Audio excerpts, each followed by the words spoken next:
बिस्मिल्लाहिर्रहमानिर्रहीम। मेरा नाम नसीम चांडियो और CSP's राइजिंग इंग्लिश एकेडमी जाम शोरूम में मैं पढ़ा रहा हूँ इंग्लिश ऐसे और कंपोजिशन। तो ये मैंने CSS 2022 के जो कैंडिडेट्स हैं उनके लिए मैं स्ट्रेटजी बनाकर ये वीडियो पेश कर रहा हूँ कि आपने वोकेबलरी को कैसे बिल्डअप करना है। जहाँ तक डिफ़िकल्ट वोकेबलरी की हर बच्चा क्राई करता है तो उसको कैसे हैंडल करें, चलिए आपको बताता हूँ। तो यहाँ पर बोर्ड पे मैंने 8 वर्ड्स लिखे हैं, उसके बिल्कुल सिनोनिम साथ लिखे हैं। तो आपने क्या करना है कि कॉमन वर्ड्स जो आप स्कूल टाइम से पढ़ते आ रहे हैं उनको अब चेंज करें अनकॉमन वर्ड्स के साथ। इम्तिहान में क्या होता है, इम्तिहान में टीचर्स या पेपर सेटर जो है वो कॉमन वर्ड की जगह अनकॉमन वर्ड दे देता है। तो फिर स्टूडेंट समझते हैं बहुत बड़ा मुश्किल टारगेट है। ये मुश्किल टारगेट नहीं है, बहुत आसान है। मैं तरीका बताया है अपनों। पहला वर्ड मैंने लिखा है एंजाइटी। अब याद रखें इसके बाकी वर्ड्स क्या हैं। एंजाइटी के बाकी वर्ड्स हैं पैनिक, जैसे कि PM साहब अब पैनिक कंडीशन के अंदर है क्योंकि अपोजिशन उसके खिलाफ खड़ी है और अब जो है पब्लिक गैदरिंग्स कर रहा है, तो he is under panic situation. तो एंजाइटी के बाकी words panic, fear, trepidation, consternation, hysteria, nervousness, ये सारे वर्ड्स जो हैं एंजाइटी के साथ रिलेटेड हैं। पेपर सेटर लिख लेता है what does it mean by trepidation, तो हमें पता ही नहीं होता ट्रेपिडेशन का, तो फिर मुश्किल ही लग जाता है। उसके बाद मैंने दूसरा वर्ड लिखा है पीसफुल। आप सबको पता है पीसफुल का, इसके बाकी वर्ड्स लिखें। अब देखें पीसफुल के बाकी वर्ड्स क्या हैं। सेरेनिटी, बहुत कूल माहौल जहाँ पे होता है। Tranquillity, sanctified, sanctified atmosphere, very peaceful atmosphere. Calmness, composure, aplomb, placidness. तो इसके बाकी वर्ड्स हैं, ये सारे सिनोनिम्स हैं पीसफुलनेस के। उसके बाद नंबर 3 है ट्रेटर, दगाबाज, गद्दार जिसको बोलते हैं। तो इसके बाकी वर्ड्स क्या हैं। Betrayer, apostate, विपर, फ्रेटरनाइजर, कोल्यूडर, क्विस्लिंग, परफिडस। तो ये ट्रीचरस भी बोल सकते हैं आप इसको, ट्रेटर्स। तो ये गद्दार के सारे वर्ड्स हैं। अगर आपको कहीं पे इम्तिहान में आ जाए what does it mean by perfidious, तो आप सोचते होंगे यार परफिडियस तो मैंने पढ़ा ही नहीं। तो आप क्या करें, सिंपल वर्ड्स उठाएं, उसके बाकी सिनोनिम्स लिखने की कोशिश करें, आपका मसला हल हो जाएगा। फिर वर्ड है नंबर 4 लॉयल।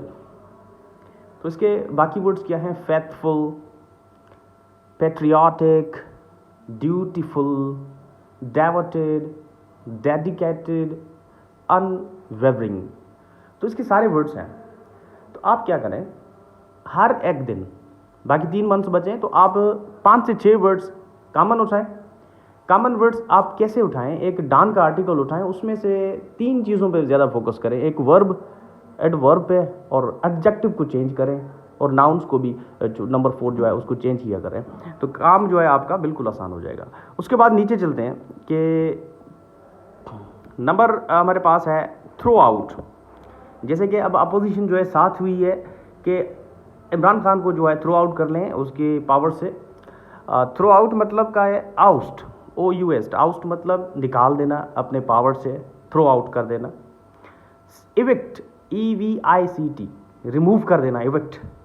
टॉपल, जैसे कि गवर्नमेंट को टॉपल किया जाए, थ्रो आउट किया जाए। किक आउट, तो ये वर्बल फ्रेज है, तो किक आउट लफ्ज़ की मानी भी सेम है।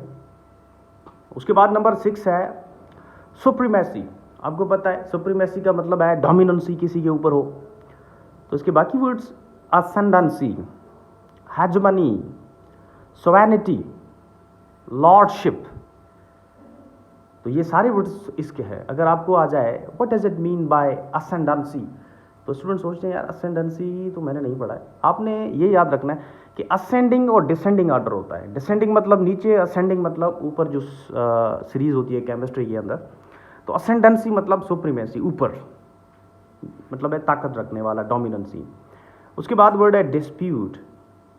तो डिस्प्यूट आपको पता है लड़ाई जिसको कहा जाता है, तो फ्यूड बोला जाता है इसको। कंट्रोवर्सी बोला जाता है, कन्फ्लिक्ट भी बोला जाता है, रैंगल भी बोला जाता है इसको।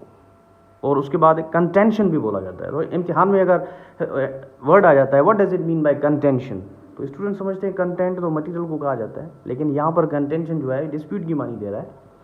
फ्यूड लफ्ज़ की मानी भी डिस्प्यूट है, लड़ाई है। इसके बहुत सारे हैं, स्कफल है, ब्राल है, ड्वेल है, बहुत सारे हैं, लेकिन अब मैंने यहाँ पर लिखे हैं। उसके बाद लफ्ज़ है इलीगल। तो इलिसिट ILL, तो एक होता है ई से, उसकी मतलब होती है, उसका मतलब है ऑब्टेन, अचीव करना, लेकिन आई से है तो समझ लीजिए कि इसका मतलब है इलीगल, गैर कानूनी। Felonious, something against law. Illegitimate, crude, ये सारे वर्ड्स ये इलीगल के हैं। तो आपने इस तरह जो है अपनी स्ट्रेटजी बनानी है, और CSS इम्तिहान is not a big deal. अगर आपने इस तरह जो है स्ट्रेटजी को लिया, मैं समझता हूँ you will have lot of benefit from this technique. Thank you so much for watching this video.